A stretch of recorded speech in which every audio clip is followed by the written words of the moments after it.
इलापुरे रम्य विशालकेऽस्मिन् समुल्लसन्तं च जगद्वरेण्यम् इलापुरे रम्य विशालकेऽस्मिन् समुल्लसन्तं च जगद्वरेण्यम् वन्दे महोदारतरस्वभावं कृष्णेश्वराख्यं शरणं प्रपद्ये देवोदारतरस्वभावं कृष्णेश्वराख्यं शरणं प्रपद्ये।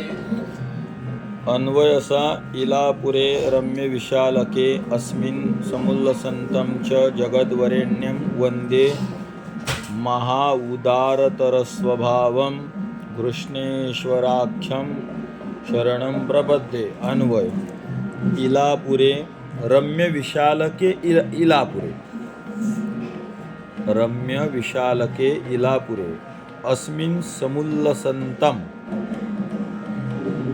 जगद्वरेण्यं महोदारतरस्वभावं वन्दे कृष्णेश्वराख्यं शरणं प्रपद्ये।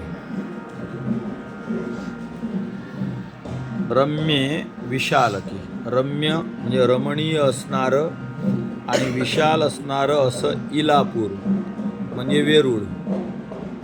अशा वेरूळमध्ये अस्मिन अशा या वेरूळ गावामध्ये समुल्लसंतम विराजमान असणारा शोभायमान असणारा आणि जगद्वरेण्यम जगताला पूजनीय असणारा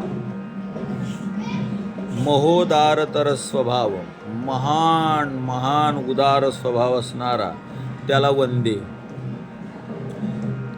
रावणानं महादेवाला बायको मागितली होती, तो महादेवाने घेऊन जाय.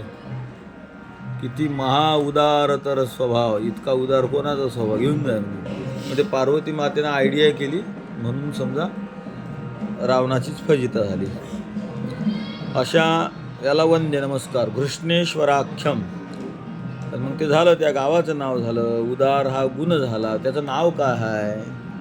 कृष्णेश्वर नावाचा आख्यम शरणम प्रपद्ये, त्याला मी शरण जातो.